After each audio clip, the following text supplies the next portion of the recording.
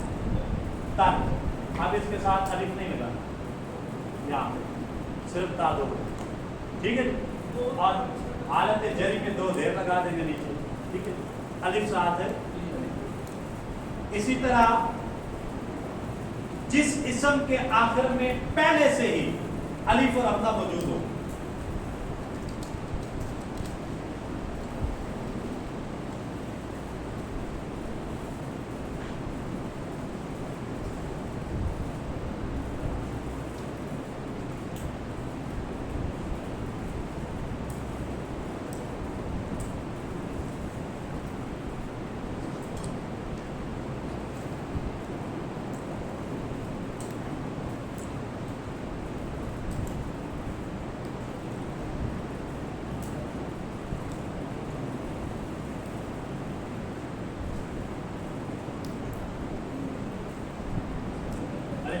کی تو علی بھائی ریفل انک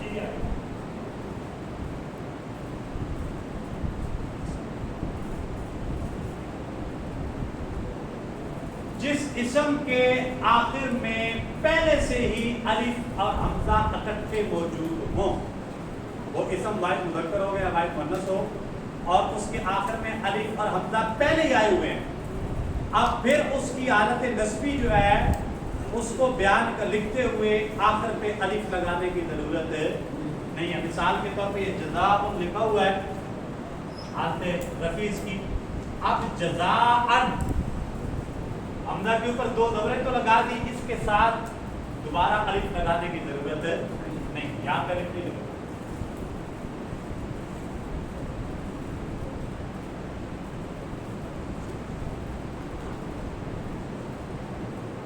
اسی طرح حالت جری اس کی جو لکھی جائے گی ایسے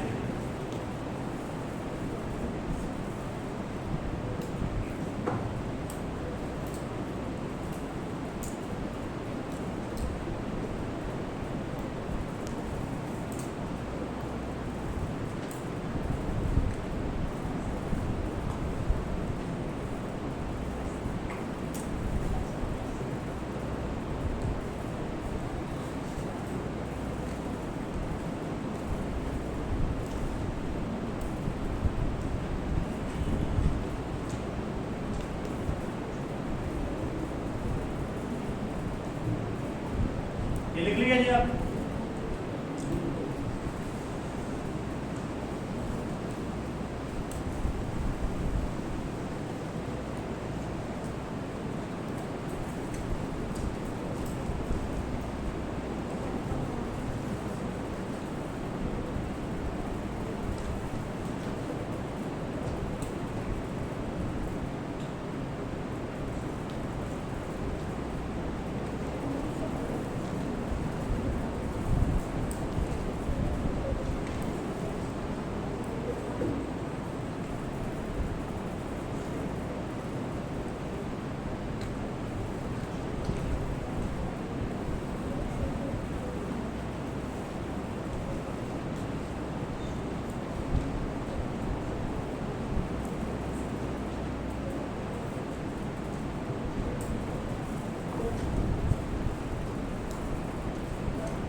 مذکر ہو یا واحد مؤنث ہو، اس کی مرفوع حالت آخری حرف پر 2 پیش کے ساتھ ہوگی، منصوب حالت آخری حرف پر 2 زبر کے ساتھ ہوگی، مجرور حالت آخری حرف پر 2 زیر کے ساتھ۔ یہ کچھ اسماء میں نے لکھ دی ہیں، آپ نے تعین کرنا ہے جنس کا کہ یہ جو میں نے لکھا ہے والد، یہ مذکر ہے یا مؤنث ہے۔ ٹھیک ہے، پہلے تو یہ ہم نے آئیڈینٹیفائی کرنا ہے کہ یہ واحد مذکر ہے یا واحد مؤنث ہے، کیونکہ اعراب اپنے واحد مذکر اور واحد مؤنث کا ہے۔ پھر آپ نے جنس اس کی آئیڈینٹیفائی کرنے کے بعد اس کی مرفوع حالت بنانی ہے، پھر اس کی منصوب حالت بنانی ہے، اور پھر اس کی مجرور حالت بنانی ہے۔ والدن جنس کیا ہے؟ اس کی مذکر ہے کہ مؤنث ہے؟